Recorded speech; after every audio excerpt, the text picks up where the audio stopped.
Bienvenidos a un nuevo capítulo de Leyenda Viva. Hoy nos visita alguien con una pasión y una visión por la montaña que le han convertido no solo en alpinista, sino en guía, en formador. Hace unos meses ha dejado de ser el director del equipo de alpinismo nacional y acaba de escribir un libro llamado Entre el cielo y la tierra. Espero que disfrutéis esta entrevista con Mikel Zabalza. Muchas gracias, Mikel, por estar aquí con nosotros. Gracias a ti por invitarme y poder mostrar qué es lo que he podido hacer. Alpinista, formador, guía, autor de este libro, Entre el cielo y la tierra. Has hecho muchísimas cosas a lo largo de todos estos años, pero todo empieza en Iruña, en 1970, y naces en una familia que tampoco es que te lleve al monte en exceso, y casi todo lo que se espera de ti es que seas un gran pelota vasca. Pero llegas de repente a la montaña o la montaña se encuentra contigo. ¿Cómo son esos primeros años en los que pareces más un jugador de pelota vasca que un montañero? Bueno, sí que empecé jugando a pelota, era mi pasión de niño, porque en el colegio en el que yo estudié la EGB, la Educación General Básica, la que era la antigua primera formación, todo el mundo jugaba a pelota. Entonces yo me enganché a jugar a pelota y luego empecé a jugar de manera reglada con un club y bueno, pues estaba súper enganchado. Y sí que, bueno, el ambiente montañero en Pamplona se respira. Es una ciudad que está rodeada de montes y ha habido, pues, tradicionalmente un ambiente montañero desde que yo soy niño. Y siempre desde niño, pues, oías de gente que iba al Himalaya o que hacía expediciones. Y bueno, pues supongo que eso me influyó y en un momento dado, pues me decantase por aquello.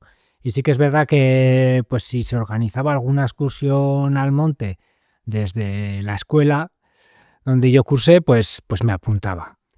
Y bueno, pues supongo que ahí surgió todo. Arrancas, ¿cómo son tus primeras escaladas, tu primer acercamiento? Porque inicialmente tú, como adolescente, juegas a pelota vasca, no tienes un poco el gusanillo este de la escalada. ¿Y cómo llega a ti de repente esto? ¿Cómo se inicia? Pues llega pues con los amigos de la cuadrilla que pues tomamos el autobús o el tren para acercarnos pues a los montes próximos a la cuenca de Pamplona, o algún padre nos acercaba o íbamos a dedo o nos acercábamos en bicicleta y bueno, pues íbamos conociendo los montes cercanos. Y pues ese gusanillo por los campamentos, excursiones, hacer montañismo clásico con mis amigos, pasarlo bien, sin más, yendo al monte y quedándonos a dormir en una borda, pues eso sí que lo hice desde bastante pequeño. Paralelamente, pues con un club de montaña al que me acerqué con 10 años por iniciativa propia, porque mis padres no iban al monte, no tenían 9 hijos y no les daba tiempo para ir al monte. Pues empecé con primeras excursiones, nos metíamos en alguna cueva y sí que con 16 años ya empecé a escalar y todo cambió. Ya pues eso me enganchó, dejé la pelota de lado y bueno, pues vi que eso realmente me gustaba más que otra cosa. La abandonaste por completo, ¿no? La pelota. Pues sí. ¿Tus primeras escaladas dónde son? Más o menos. Las primeras escaladas, pues al igual que la mayor parte de los navarros, pues en Echauri. Es la escuela principal, se encuentra muy próxima a la ciudad.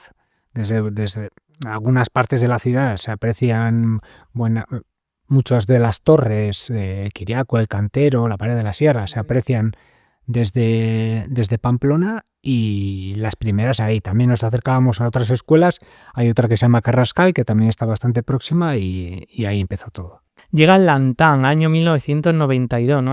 No sé si es tu primera expedición así a nivel un poco más compleja.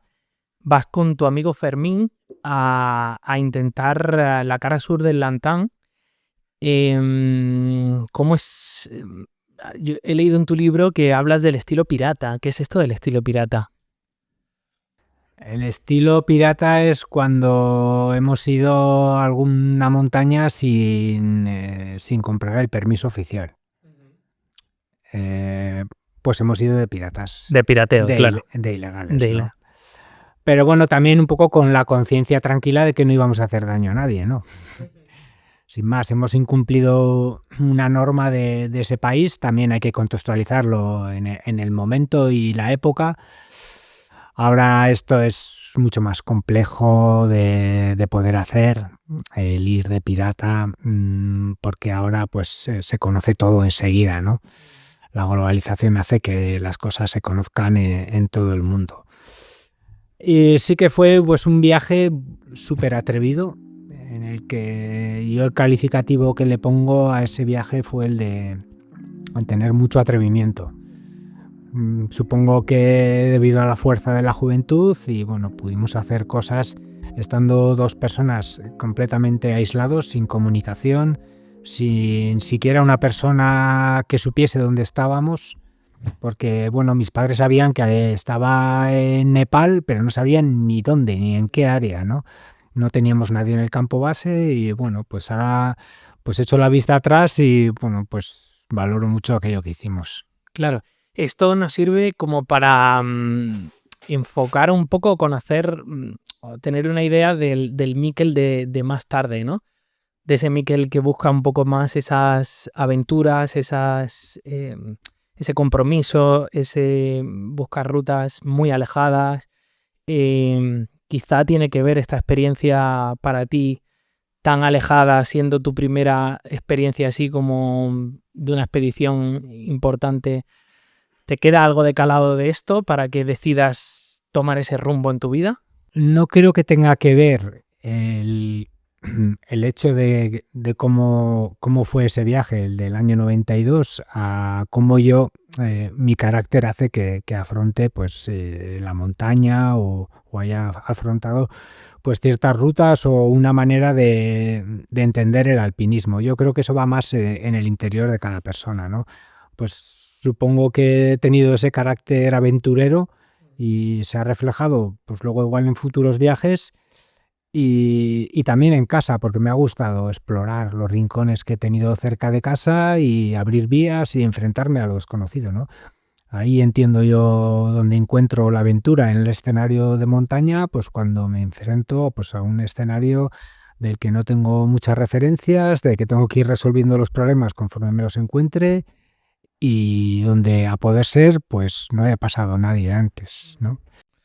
A pesar de todas estas expediciones que has hecho fuera de Europa, y al final tú te consideras un gran pirineísta. Tu casa está en los Pirineos, por decirlo de alguna manera. Ese es lo sientes como tu hogar, ¿no? ¿Y qué diferencias hay entre un pirineísta, un himalayista, un alpinista, un andinista, patagonista o como querramos llamarlo?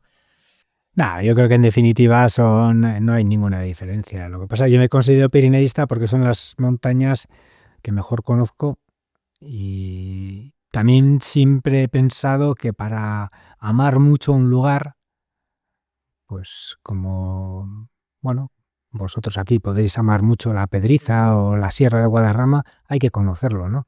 Entonces, bueno, pues sobre todo el Pirineo Occidental lo conozco bastante bien.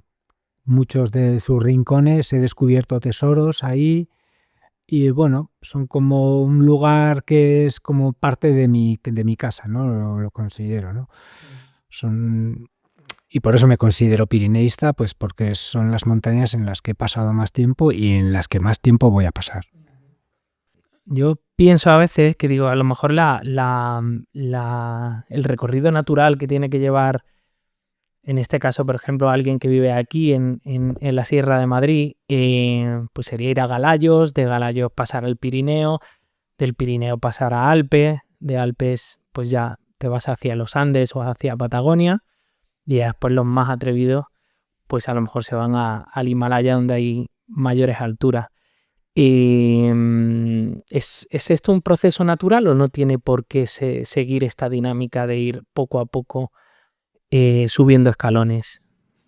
Lo de ir poco a poco siempre está bien. Está bien. Siempre, pero cada uno tiene su historia y su proceso y sí que hay personas que ves que por su capacidad, atrevimiento, valentía, pues se pueden saltar pantallas del videojuego, vamos a decir, y son capaces de afrontar retos increíbles, pues saltándose, ¿no? Es como aquel que va escalando y pasa del 6C al 7C, pues porque pues un tío con muchísima capacidad, pero que tampoco se había puesto y de repente, ¡pum!, ¿no? Sí, lo que pasa es Pero que son casos aislados. Ya, Son casos aislados. ya. Lo lógico es que, bueno, vayas quemando etapas, adquiriendo experiencias, conocimientos, y todo eso te da un bagaje para que cuando estés en entornos, sobre todo entornos más comprometidos, no más difíciles, sino más comprometidos, pues bueno, tomes las buenas decisiones.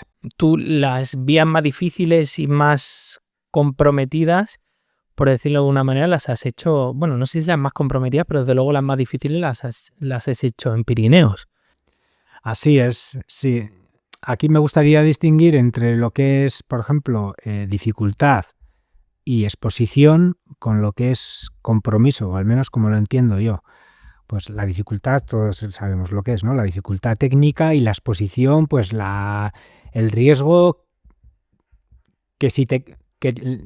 el riesgo que puedes tener si te caes mientras escalas esa ruta, ¿no? En algunos puntos. Puede ser una ruta súper expuesta y estar al lado de tu casa, ¿no?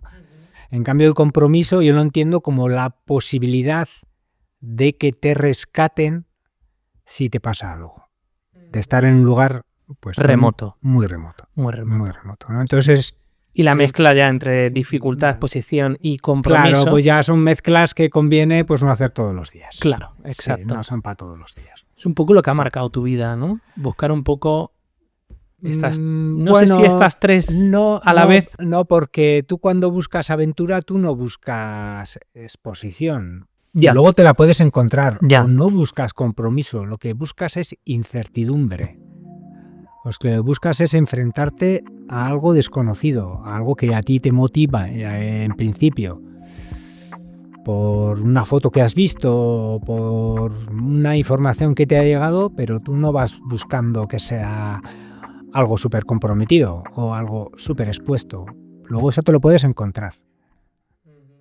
Lo que buscas es enfrentarte a algo desconocido que te atrae pues, por su dificultad, por su belleza.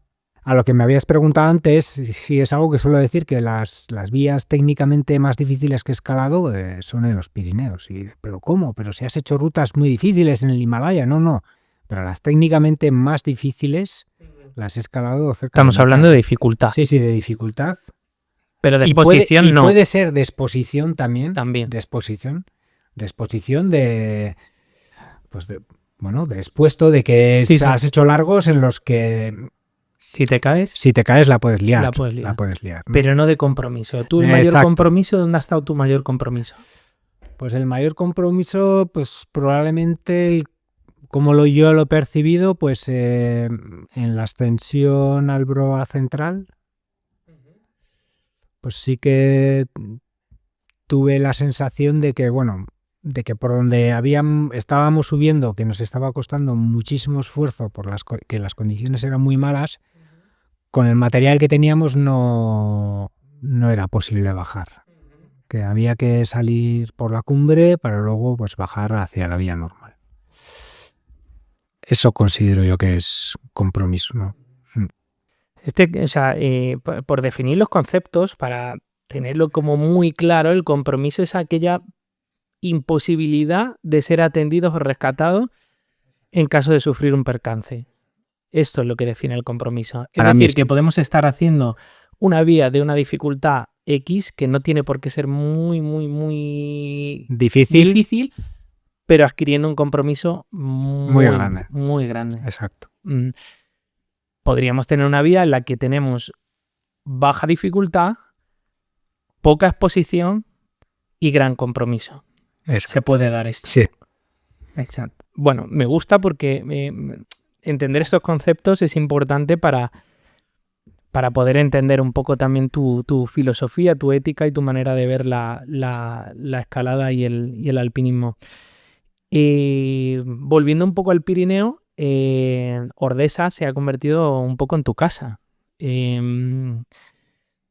¿Qué tiene de particularidad la escalada en Ordesa que te ha atraído tanto, aparte de, supongo, por la cercanía? Bueno, no sé si tú has escalado en Ordesa, pero es una escalada pues que tiene su particularidad por la morfología de la roca, porque pues hace muchos techos, muchos extraplomos y hace que la retirada sea difícil. En ese sentido, la escalada en Ordesa puede ser en algunas rutas comprometida, ya que bajarte de algunas rutas en ciertos momentos es súper complejo, porque ya son unos extraplomos y apenas hay seguros fijos. Es que literalmente no puedes salir por abajo, es que solo puedes salir por arriba en determinadas. Muy difícil, a veces en algunas vías salir por abajo. Entonces aprendes a aceptar ese compromiso que la alta montaña a veces te impone, de que la mejor retirada es salir por la cumbre en ciertas rutas para luego bajar por la ruta normal. Uh-huh. Así, luego, bueno, pues eso hace de la escalada en Ordesa algo particular y especial. Y luego aparte es una escalada súper atlética. Súper atlética. Súper atlética y el entorno es brutal. Entonces, pues bueno, Ordesa es un poco nuestra meca ahí en el Pirineo. Tú has abierto 25 vías aproximadamente entre los 150 metros y los 400 metros. ¿Cómo han sido estas aperturas? ¿Cuáles han sido las aperturas más destacables de tus años allí? Muchas de las vías que he abierto las hemos abierto en el día y han sido líneas muy evidentes que hemos abierto con 2 juegos de Friends, 7-8 clavos y ya. Y ha habido otras que nos han reportado más esfuerzo, que hemos tenido que hacer un vivac igual para abrirlas. Y de todas las que yo he abierto, pues yo guardo especial recuerdo de una que se llama Libertarias. En la pared de la cascada, en el Gallinero. Sí, yo creo que... ¿Qué tiene de especial esta vía? Bueno, la calidad de la roca, que para ser Ordesa es muy buena, y luego es una ruta bastante obligada.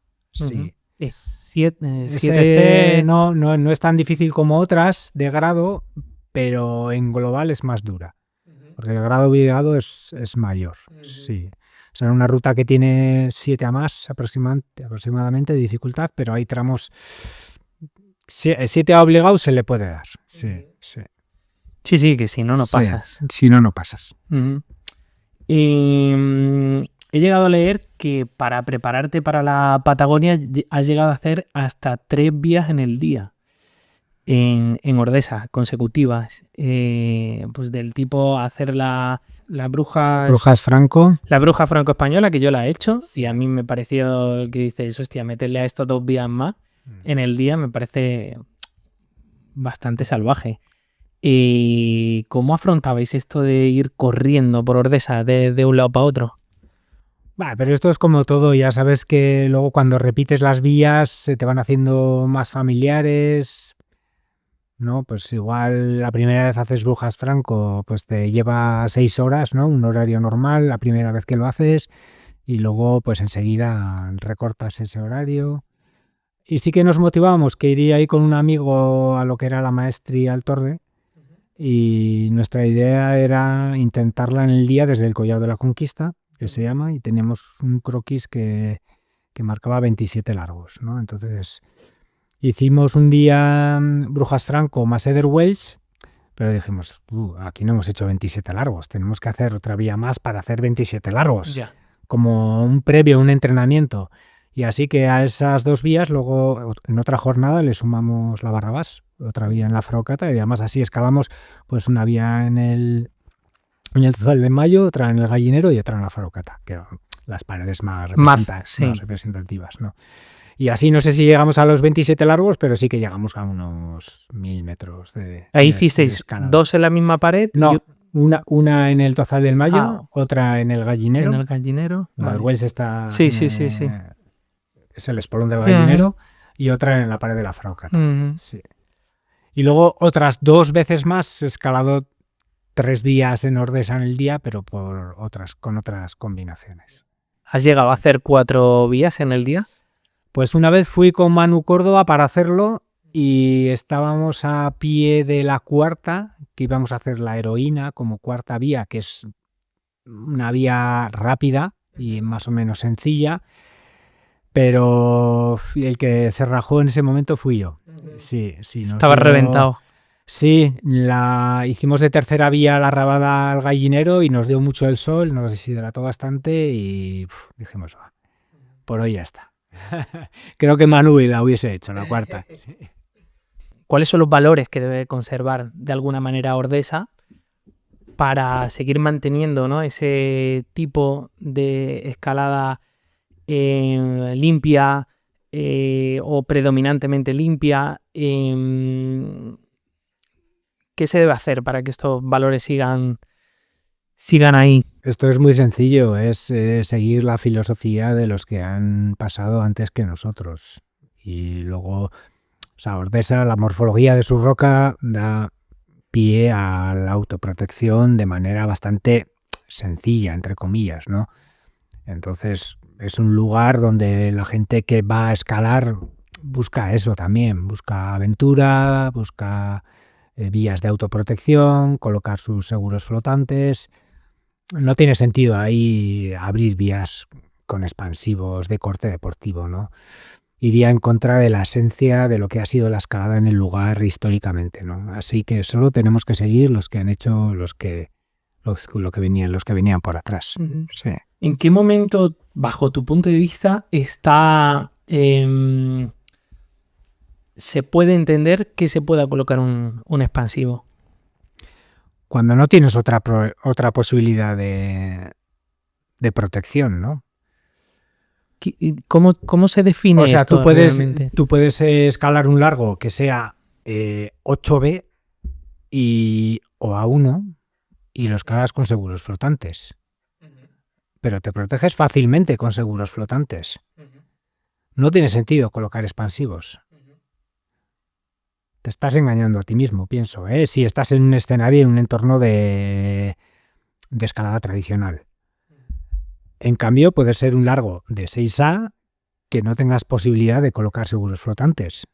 Entonces, o una clavija de roca. Entonces, pues ahí tiene todo el sentido del mundo colocar un expansivo. Yo creo que el límite está...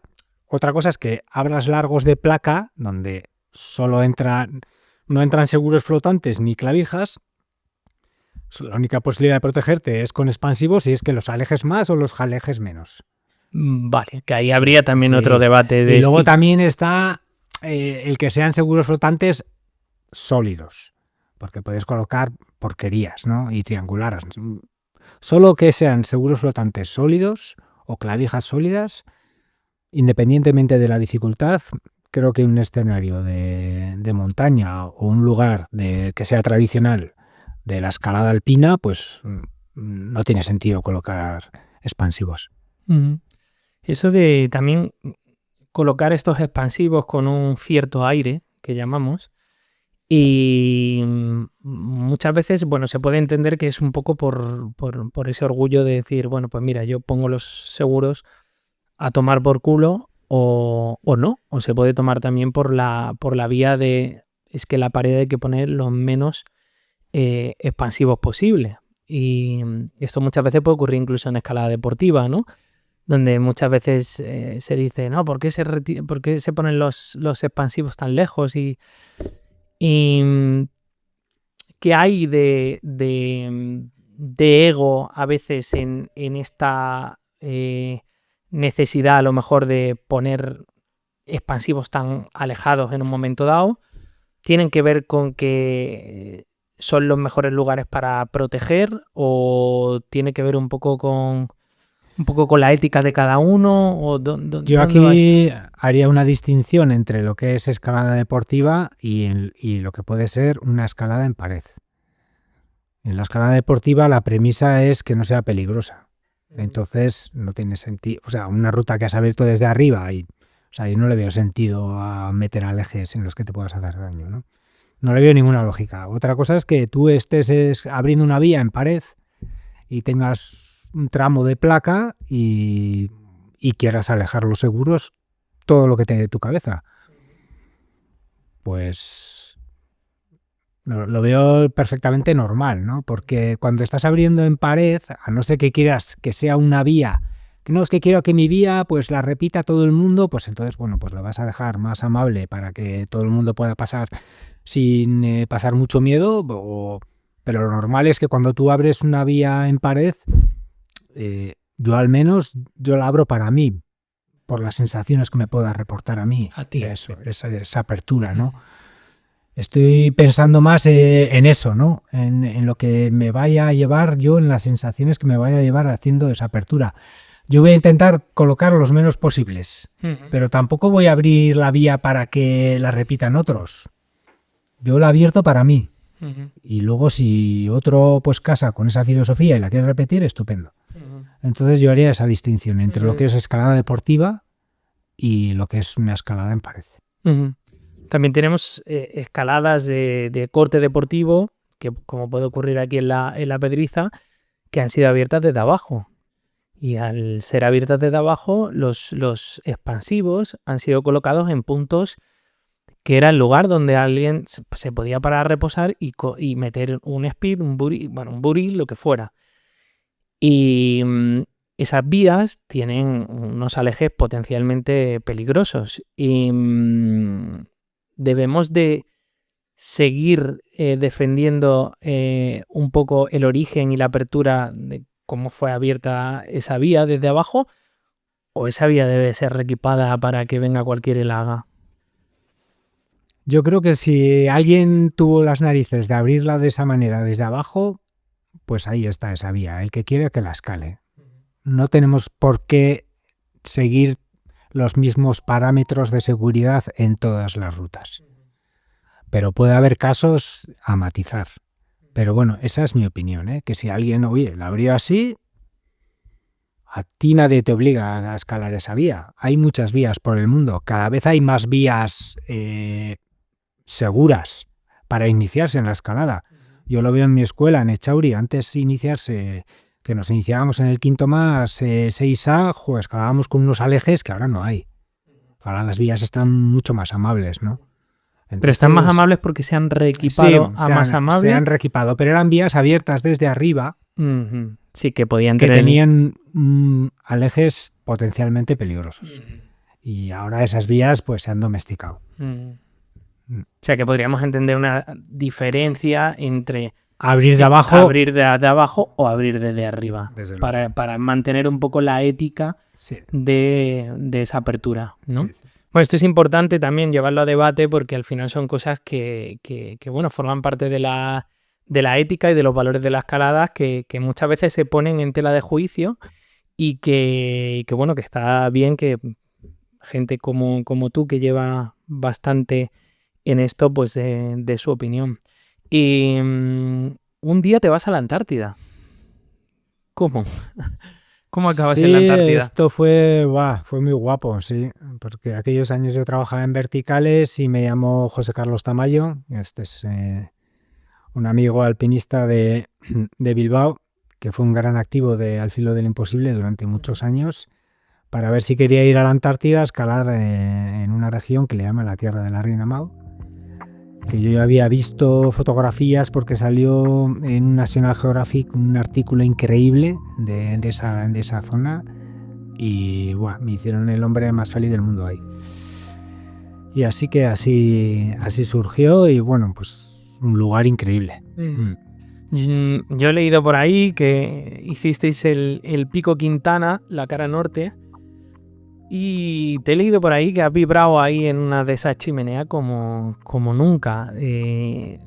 Yo leyéndolo me resultaba un poco como...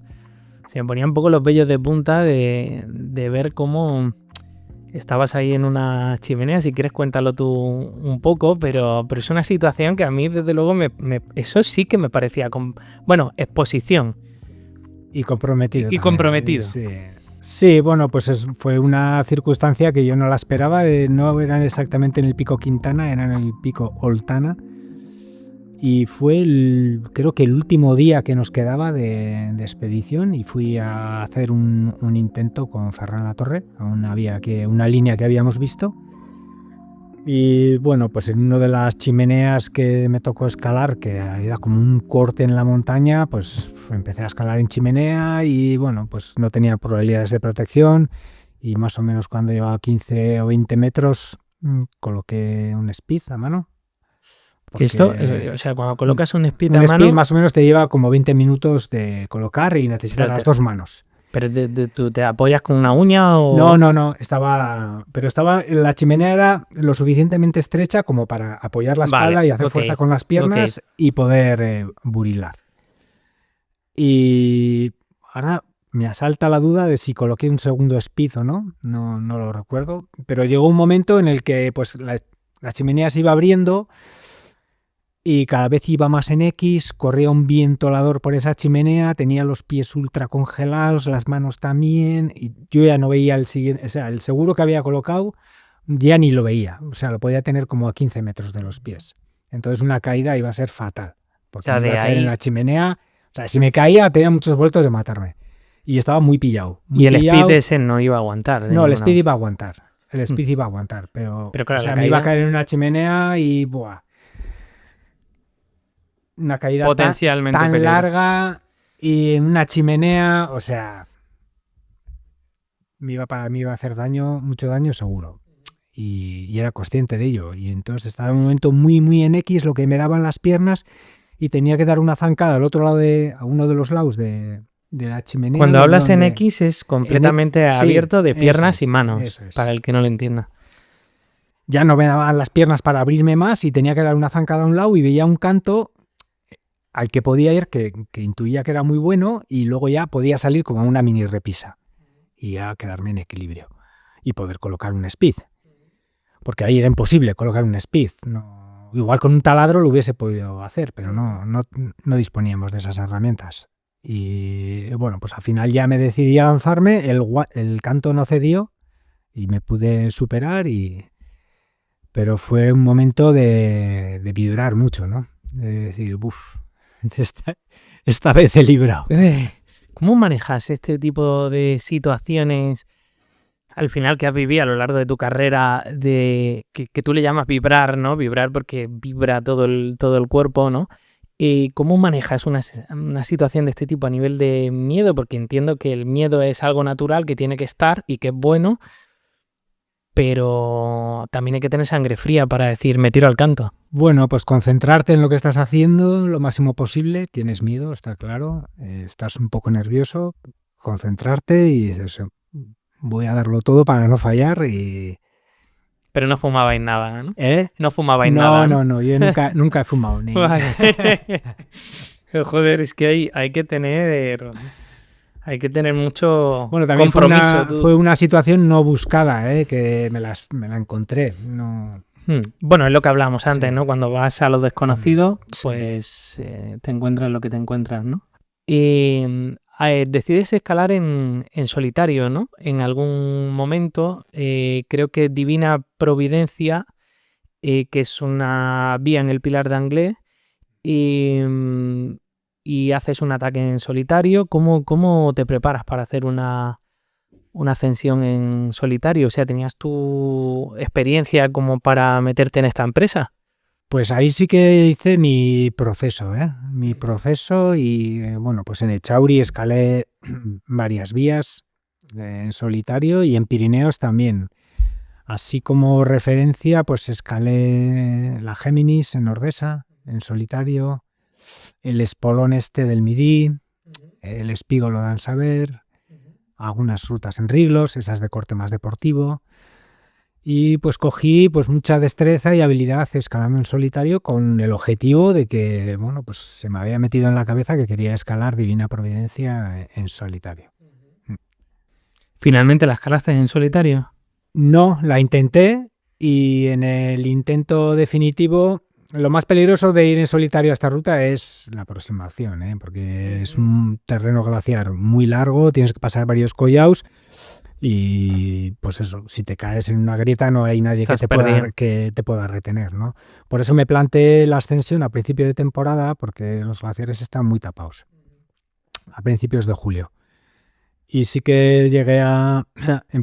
hice la aproximación, escalé un poco, bivaqueé y al día siguiente, cuando llevaba como unos 300 metros escalados, pues iba recuperando un largo a Yumar, porque cada largo lo tienes que subir 2 veces.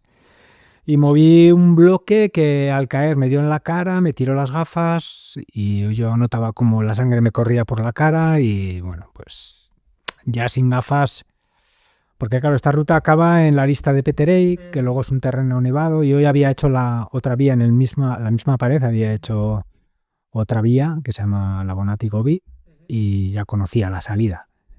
Y decía, "Buah, no me veía pasando por ahí, es cara sur, es nieve de mucha pendiente, 55, 60 grados, por ahí no puedes ir Que sin ya tiene gafas, una inclinación. te quedas ciego, ¿no? Ya. Y no sé, no me dio la cabeza y empecé a rapelar. La vía va muy en diagonal y ya cuando habría hecho como 6 o 7 rápeles, me quedaban 2 rápeles para llegar al suelo, en una repisa me encontré las gafas. Pero ya no me dio la cabeza para volver a subir y... Ya estabas en el modo sí, ya off. estaba en modo vuelta, Sí. Qué bueno. En el K2, me parece que es tu primera montaña de 8.000 metros. No sé si es esto cierto o no. Sí. Se da en el año 2004 como parte del programa El Filo de lo Imposible, ¿puede ser? Sí. Aquí participaste en innumerables programas. O sea, ha sido algo que ha formado parte de tu trayectoria, ¿no? El programa El Filo de lo Imposible, ¿no? Sí, el programa de Al Filo desde el año 2000 hasta el 2008, durante esos 8 años, pues me dio la oportunidad de conocer y hacer expediciones que yo pues, no me hubiese podido plantear por mis medios, por lo costosas que eran también.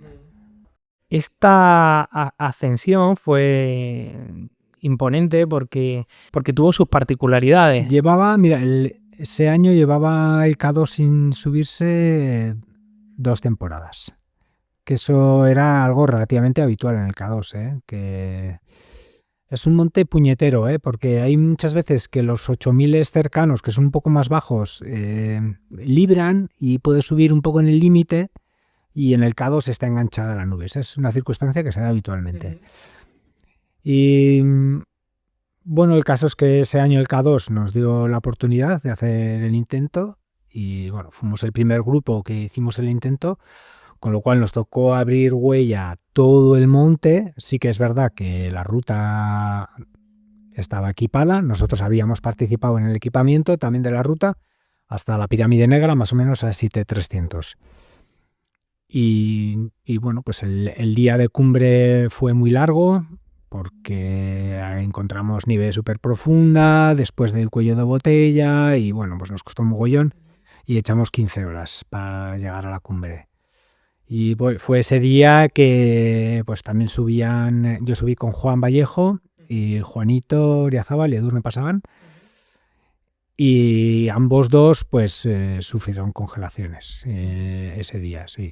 Llegamos a la cumbre muy tarde con tan solo 2 horas de luz y bueno, pues recuerdo que estuvimos un rato esperando en la cumbre a que llegasen Juanito y Edurne, filmamos algo, empezamos a bajar y bueno, yo bajé el primero por delante. Habíamos dejado unos trozos de cordino de Kevlar en el tramo conflictivo del cuello de botella, con lo cual la bajada ya nos la habíamos dejado preparada, ¿no? Y cuando ya había pasado los trozos del cuello de botella, miraba para atrás, que ya era de noche, que bueno, que estaba oscureciendo, y veía que estaban todavía súper arriba. Y yo decía, ¿estos qué andan? No entendía nada. Digo, ¿qué andan tan despacio para bajar? Y el caso es que, bueno, en la cumbre, pues Juanito prácticamente colapsó y Edurne más o menos. Y si no es por Juan Vallejo, no baja ninguno de los dos, la verdad. Y yo llegué a la tienda del Campo 4 en el hombro, que está como a 7.900, y me junté con Ferran Latorre, que venía para intentar la cumbre al día siguiente, que era de nuestro equipo, pero había retrasado un día el intento a cumbre.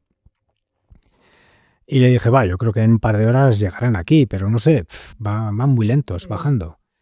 Y bueno, pues les cayeron un montón de horas, se les hicieron de noche y bueno, pues al final fue una odisea el que llegase en el campo, sobre todo para Juanito, que se extravió en el hombro y bueno, al final sufrió unas amputaciones súper severas y le cortaron todos los dedos de los pies a Juanito. Y Edurne también sufrió congelaciones y Alguna amputación y también. alguna amputación también tuvo. Eso Sí.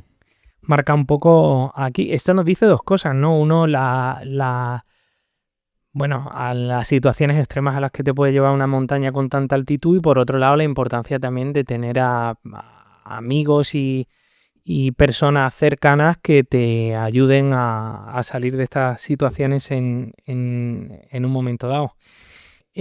Posteriormente llega el Gassenbrunn 4 en el año 2008, que coincide con la finalización del programa Al filo de lo imposible, ¿no? De hecho, era un proyecto de Al filo de lo imposible, esta expedición, pero finalmente la acaba financiando el propio Sebas, creo, incluso.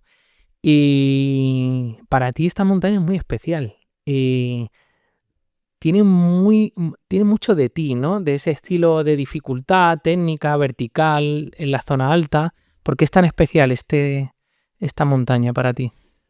Hombre, es una montaña estéticamente increíble, ¿no? Pues es súper icónica. Y luego cuando vas caminando por el glaciar del Baltoro, pues es que la vas viendo de frente, la cara oeste la vas viendo todo el rato y es una montaña imponente, ¿no? Y para mí, desde que empecé a hacer alpinismo y siempre me gustó leer sobre el alpinismo, pues la tenía pues muy mitificada, ¿no? Un monte que siempre me hizo mucha ilusión el poder intentarlo.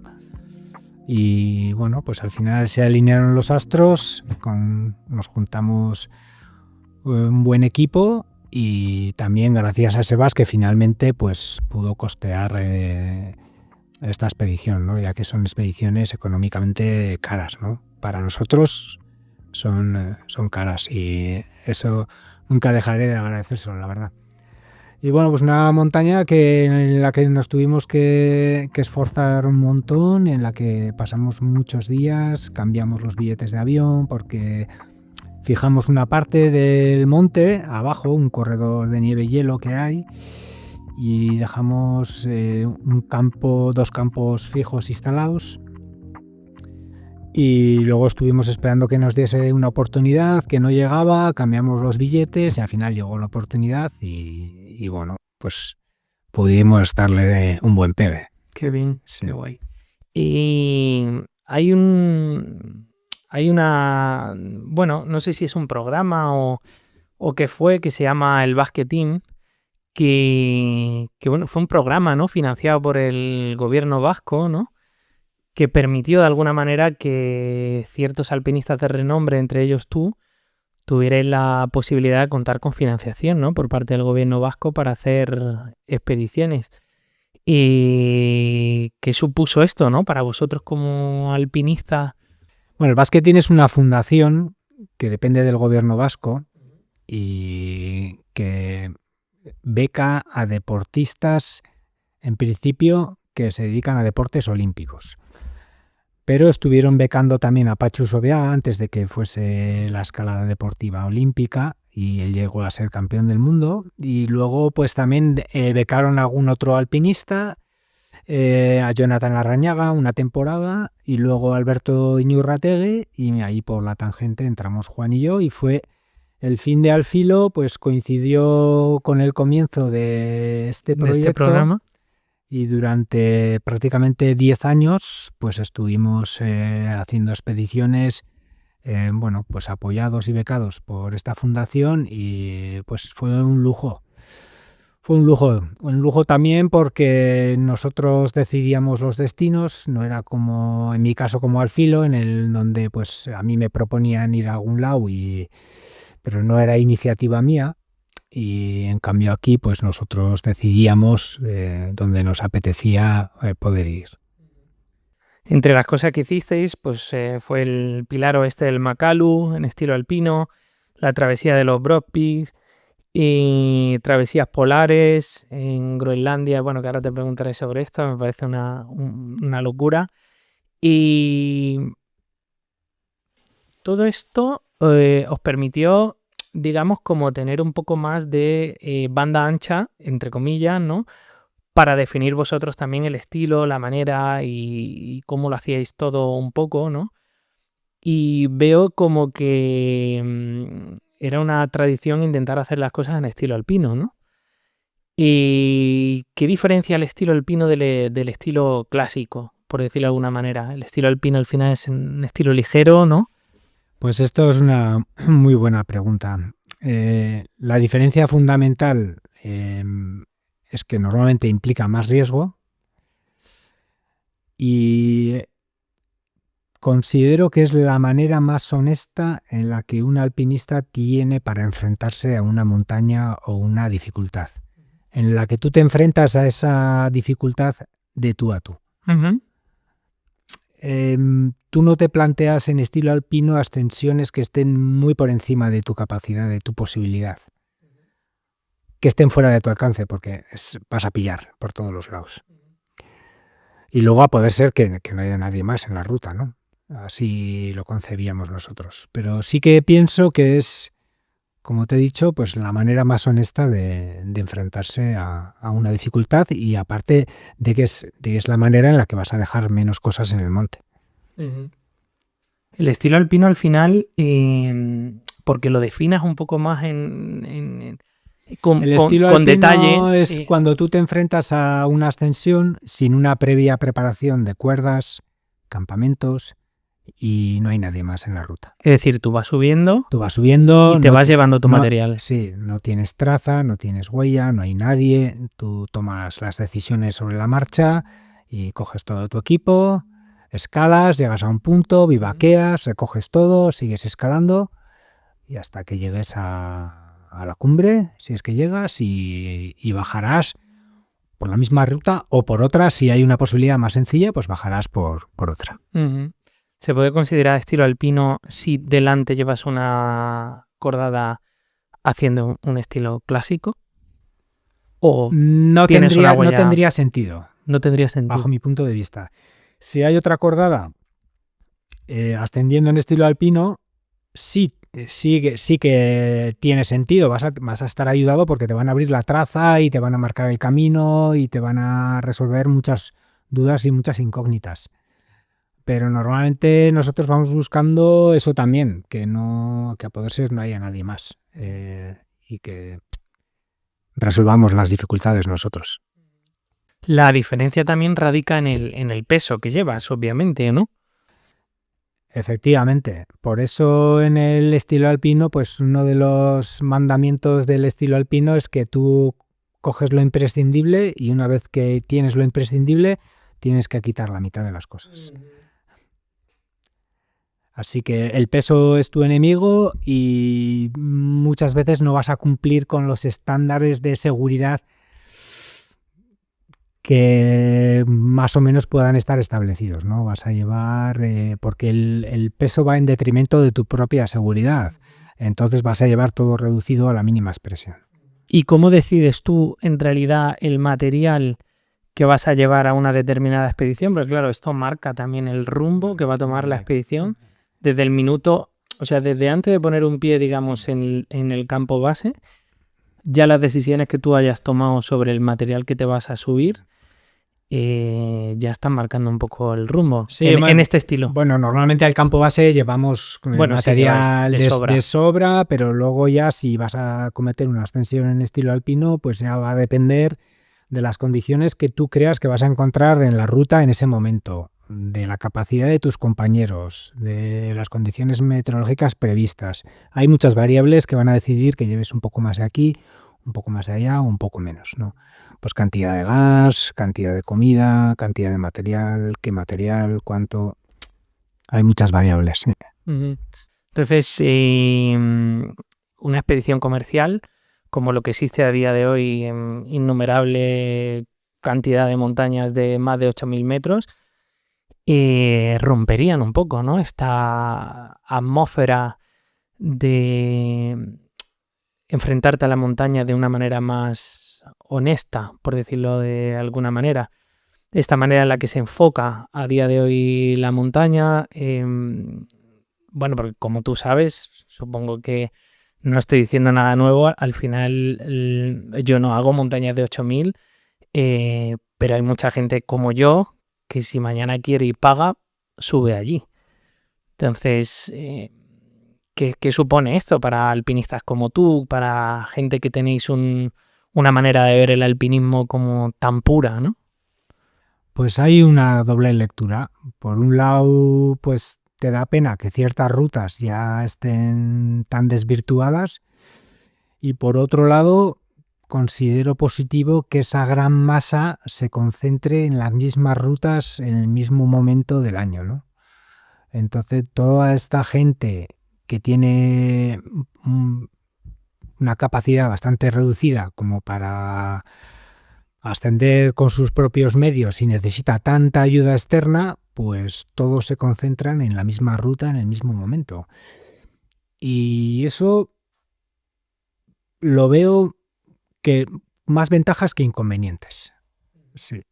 Y luego también es verdad que hay mucha gente que no tiene conocimiento amplio sobre alpinismo y montañismo y se empieza a introducir en este mundo de montañas un poco altas y va solo a lo que conoce, a lo famoso. Y porque es lo que le va a reportar pues un mayor reconocimiento social. Pero bueno, pues ahí a cada uno lo que busque en la montaña, ¿no? Para mí lo más importante es el camino, la vivencia que tú tengas, ¿no? El camino recorrido. La cumbre es un punto más del camino, es muy importante la cumbre, pero en cuanto que la ruta que tú elijas pues sea más compleja y la realices con menos medios, la ruta va a tener más valor. Si tú vas a una ruta que está trillada y que está llena de cuerdas, huella, encima es un monte alto que utilizas oxígeno desde cotas bajas y tal, la ruta ya no tiene valor. Lo que tiene valor es la cumbre. Lo demás todo no tiene, carece casi de valor, ¿no? Así que tengo, bueno, pues ese sentimiento un poco contradictorio, pero no está mal que se concentre la masa En en determinadas rutas. Yo pienso lo mismo también, por ejemplo, con los rocódromos. No me parecen mal, se deberían de multiplicar porque al final a veces hay menos gente en la montaña. Entonces creo que vas también un poco por ahí, ¿no? ¿Cómo ves el alpinismo de vanguardia en los próximos años? ¿Crees que va hacia esa dirección del estilo alpino o va en otra dirección? El alpinismo de vanguardia está claro que no va, es esa la línea. O sea, no va en esa línea, es la línea. Es alpinismo ligero, rutas técnicas en estilo alpino, montes vírgenes, exploración, dificultad, estilo ligero. No tienes más que ver los premiados de los Piolets de Oro, que es como los Oscars del alpinismo clásico, pues qué es lo que se premia, ¿no? Se premian este tipo de actividades. En muchas ocasiones hemos visto, oído, nos ha llegado o hemos tenido la oportunidad incluso de ver algún vídeo de situaciones en las que alguien, incluso pasándolo mal cerca de otra, hay gente que decide no ayudar. Yo creo que este tipo de situaciones tú las has podido vivir, incluso sabiendo que en un punto hay personas que a lo mejor están atrapadas en su tienda sin poder bajar porque están en malas condiciones, pues personas que están haciendo un proyecto, queriendo hacer una ascensión, deciden no acudir en ayuda de esta... Esto convierte un poco... Porque hay una cosa que nos introduce a todos, que es la capacidad de socorro, ¿no? Que todo el mundo tenemos que socorrer a alguien, ¿no? Cuando está en una situación vulnerable. Y no sé si tú has vivido este tipo de situaciones, que supongo que sí. ¿Qué opinas de esto? De dejar a alguien o no acudir en su ayuda, puede ser porque pienses que a lo mejor no hay nada que hacer, pero... Hombre, la omisión de auxilio se considera un delito, ¿no? Creo. Y en montaña, en un escenario tan hostil como es la alta montaña, donde estamos 4 pelados, la verdad es que omitir el auxilio me parece denigrante, ¿no? Máxime en circunstancias en las que tú pasas por ahí. Porque yo he vivido alguna circunstancia de que alguien no ha ido a ayudar, pero se tenía que desplazar mucho para un rescate de alguien que no sabía ni siquiera si estaba vivo o muerto. Entonces, bueno, ahí, bueno, quizás no estuvo del todo bien, pero se puede entender. Pero cuando hemos visto imágenes como las que vimos hace no mucho en el K2, donde pues más de 100 personas pasan delante de un tío que está colgado de la cuerda fija, boca abajo, pero vivo, pero exhausto, y pasan más de 100 personas delante con oxígeno y nadie va y le da la vuelta y le pone su mascarilla, le da un poco de oxígeno para salvar a esa persona. Tenían cuerda fija hasta abajo. Vale, eso me parece una sobrada, ¿no? Claro, a mí es que no me entra en la cabeza, pero eso lo vimos hace no mucho, en el K2, cuando murió un porteador pakistano ahí, porque y delante suya pasó pues la famosa chica esta que hizo el récord de los 14 8000 en tiempo, que lo hizo como en 6 meses, que iba acompañada de otros cuantos serpas y todos con oxígeno, y estos no eran los típicos clientes que no saben ni dónde están. O sea, esta era gente fuerte que sabía perfectamente dónde estaba. Y eso para mí es casi como para enjuiciarlo. O sea, por lo menos este caso, ¿no? Y en mi libro pues hago una alusión a este tipo de circunstancias y entre líneas pues me estoy refiriendo a eso.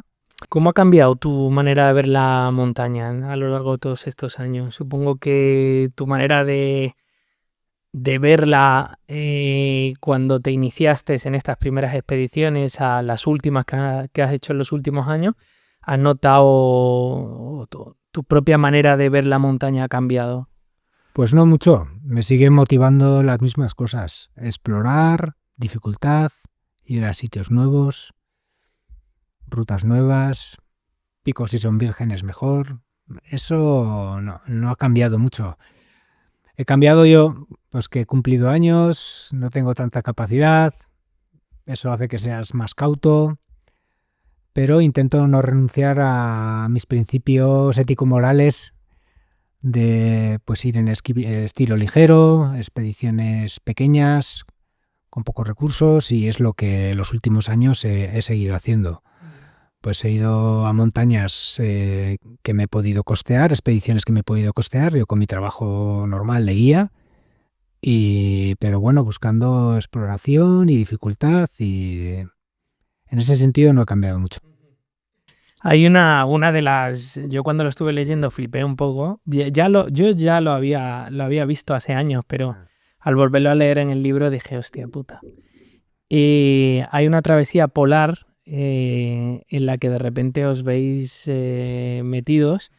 Cuenta un poco esta historia porque tiene que ver con el explorador Mike Horn, que es un aventurero, un explorador que conocéis en algún campo base de alguna montaña, y decidís iros con ellos a hacer una travesía por ahí a Groenlandia. Sí, conocimos a Mike en el campo Hasselbroad y bueno, este es un explorador muy reconocido en ese mundo, y él nos propuso acompañarle para hacer una transantártica utilizando cometas de tracción.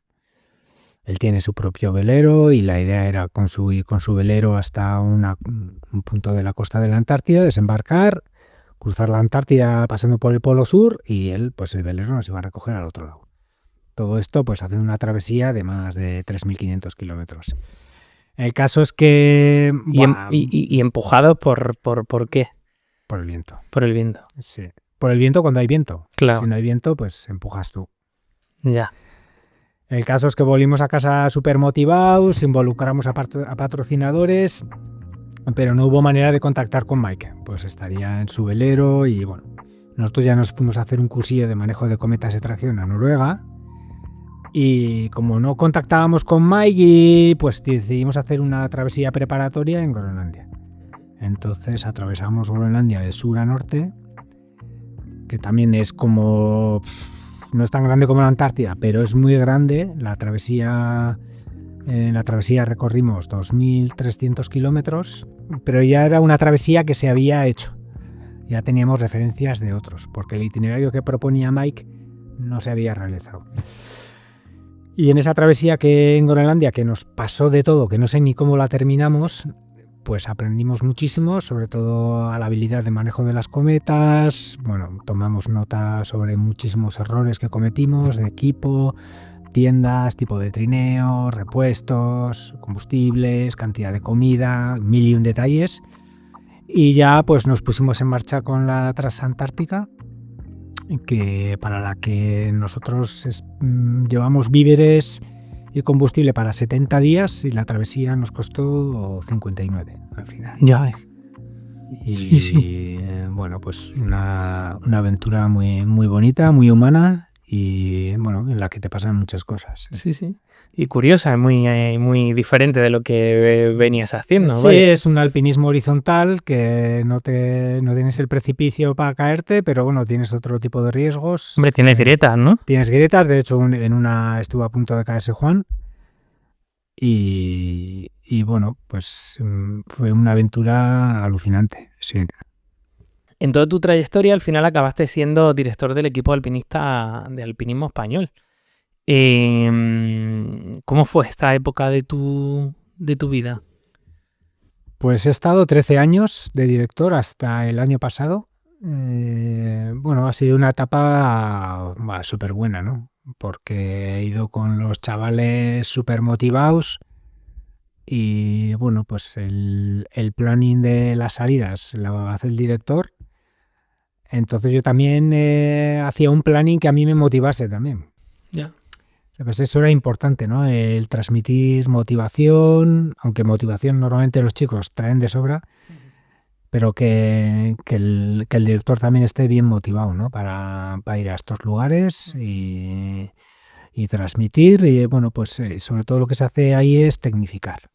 Ya son chavales que ya suelen traer formación, la mayoría de ellos son aspirantes a guías, es el perfil más habitual. Que vienen de sus federaciones, cada que uno. Cada uno igual ha hecho formación en federaciones territoriales, algunos sí, algunos no, y bueno, es tecnificar, hacer salidas de alpinismo, bueno, pueden ser de roca, de hielo, de alpinismo en Alpes, de esquí de montaña, tocas todos los palos, son ciclos que duran 3 temporadas y en la que en el final de temporada se hace una expedición de fin de ciclo, pues fuera de Europa. Normalmente pues yo las he hecho en Nepal, pero bueno, puede ser en Perú, en Pakistán o en otro sitio. ¿Y cómo ves a las nuevas generaciones de escaladores y alpinistas? Bien, hay un glosario de escaladores con un potencial impresionante y algunos de ellos están haciendo unas actividades muy punteras a nivel mundial. Los que más destacan son los catalanes Bru Busson y Marc Toralles, pero bueno, hay otros alpinistas que tienen muchísimo potencial, Rubén San Martín, Miquel Inoriza, Iker Madoz. Y lo que, bueno, pues es difícil encontrar financiación en España para alpinismo de dificultad y exploración. Es difícil. Porque no es un país de mucha cultura alpina. Esto, por ejemplo, en Inglaterra es mucho más fácil que en España. Y quizás si vas a intentar un 8000, pues algo que sea económicamente más costoso, pero que sea más conocido, pues tengáis mayor facilidad de encontrar financiación que para proyectos de alpinismo de dificultad y exploración. De hecho, Marc y Bru, pues ellos pues se costean sus expediciones y luego pues lo que puedan tener de retorno pues con las audiovisuales que echen y alguna marca que les pueda dar un poquito de dinero, pero poco. Vale, entrando en este mundo de la financiación, a mí hay cosas que hace poco hice una entrevista con Carlos Soria y él, que bueno, siendo una persona con 86 años, que ya es todo un reto poder subir a una montaña de 8.000 metros, no ha encontrado financiación para hacer esta ascensión al Manaslu. Y si una persona así, con tanto, que la conoce tanta gente, que ha tenido financiación por parte de entidades privadas y no encuentra financiación, en España es muy complejo para poder financiar proyectos a nivel alpino, o sea, a nivel de alpinismo de dificultad. Los propios escaladores a día de hoy si reciben apoyos, son apoyos muy mínimos. O sea, ¿cuál es el problema que está habiendo en este país para el tema de la financiación en la montaña, ¿no? En este caso. No sé muy bien cuál es el problema. Puede ser que los 8.000 ya sea campo quemado y ya se ha financiado muchas expediciones. Pero yo, si tuviese que financiar a alguien, pues intentaría formarme sobre lo que realmente lo que es el alpinismo, que tenga más valor, que tenga más mérito, ¿no? Y ahí dejaría aparte pues la edad que puedas tener o ese tipo de circunstancias, ¿no? ¿Qué es lo que tú quieres intentar? A ver. Sí, con esto me refería también un poco a que, pues en el caso que te contaba, que es algo, pues bueno, que tiene mucha repercusión mediática, no consigues financiación, eso nos da un poquito la idea de que es que no hay financiación para nadie. Hay muy poca financiación. Entonces, ¿qué hay que hacer en este país para que alguien mire a esto como un deporte de vanguardia, como una cosa que puede aportar mucho y que en un momento dado nos podría poner a la altura de países como Francia, Eslovenia o otros países que sí que están apostando por este deporte? Sí, bueno, yo creo que todavía estamos lejos del nivel de alpinistas, quitando Marc Bru y algún otro. ¿Te refieres a nivel nacional? Creo que estamos lejos del nivel que pueden tener en alpinismo otros países del arco alpino, como Francia o Eslovenia. Inglaterra también saca muy buenos alpinistas por tradición. Y no sé muy bien cuál es la razón de que no haya financiación. Supongo que quizás pues porque no nos vendemos demasiado bien, puede ser, los alpinistas. y porque no nos gusta dar mucha pasta y luego porque al ser una disciplina que no tiene competición, pues no sé, posiblemente eso influya mucho. Sí, podría ser. De hecho, bueno, sí que es verdad que en los últimos tiempos está habiendo financiación bueno, pues un poco más a la escala deportiva y todos estos ámbitos seguramente vinculados a lo que tú decías, a la competición. Sin ninguna duda, en nuestra federación, o sea, la mayor parte del dinero se va en las disciplinas que son competitivas y ahora las que son olímpicas. No hay ninguna duda. Ya. Tú que has formado a tanta gente joven, ¿qué intentas transmitirles a nivel de valores, a nivel de bueno, todas esas vivencias que al final tú has ido acumulando a lo largo de todos estos años y que consideras que a lo mejor un alpinista no debería de perder? Bueno, que en el alpinismo menos es más. Yo soy bastante pasional cuando voy al monte, o sea, transmito esa pasión, esa ilusión por hacer, por ir y que, bueno, que menos es más y que lo importante es cómo hagamos las cosas. Decidiste aunar un poco toda la experiencia y toda la trayectoria de tu vida en este libro, Entre el cielo y la tierra. ¿Cómo decidiste escribir este libro? Y bueno, ¿por qué fue para ti de alguna manera importante llevarlo a cabo? Pues era una idea que tenía en la cabeza hacía bastante tiempo y también pues porque me lo repetía mi pareja o algunos amigos. Pues tienes que escribir un libro, tienes muchas historias y tal, y bueno, y empecé a hacerlo poco a poco sin ninguna prisa. Empecé a escribir algunos capítulos, los repasaba, escribía algún otro, hasta que eso ya empezó a coger una forma más o menos seria, y ya hablé con la editorial SUA y bueno, les gustó y hasta hoy. Y esta última etapa de tu trayectoria, ¿no?, que te está llevando a guiar a gente por diversas partes del mundo que te está, o sea, te está aportando mucho, te está llenando. Sí, el trabajo de guía también es muy vocacional, ¿eh? Y la verdad es que guiando he tenido subidones como en ascensiones, ¿eh? Subidones emocionales, ¿eh? Me refiero pues que al final tú le ayudas a una persona a cumplir un sueño y bueno, pues el abrazo en la cumbre o al terminar la ruta, pues al final eso es lo más guapo del oficio del guía, ¿no? Esa parte humana y las emociones que te reporta. Sueles guiar a la gente por montañas que tú ya conoces, ¿no? ¿O te has metido en No alguna? siempre, no, muchas veces vamos a vista, sí. O sea, que cualquiera incluso te podría proponer, oye, Mikel, yo me fliparía ir a este sitio. Sí, no, muchas veces trabajamos a vista, eso, y aparte que es muy motivante porque, bueno, te lo tienes que preparar, te lo tienes que mirar, sales de tu zona de confort y, bueno, pues también está bien trabajar a vista a veces. Muy bien. Sí. Y para cualquiera que nos esté viendo en este podcast, molaría saber dónde pueden contactar contigo para cualquiera de estos guiajes o cualquier lugar donde quieran. Yo soy fácil de contactar, en las redes sociales me van a encontrar y si no en la página web de Rocalia. De Rocalia, que es de lo que Rocalia, tienes. sí, que tengo junto con mi pareja, Con tu que pareja. también es guía, Ujú. y ahí somos fáciles de encontrar. Se os puede contratar y... Sí. Muy bien, pues nada, Mikel, muchísimas gracias por habernos atendido y haber venido aquí, que ahora tienes una conferencia y te queda un buen rato de charla. Muchas gracias por todo lo que nos has aportado, por tu manera, por tu visión de ver la montaña y el alpinismo, por todo lo que nos aporta a nosotros y porque bueno, esos valores están bien que sigan ahí, que perduren.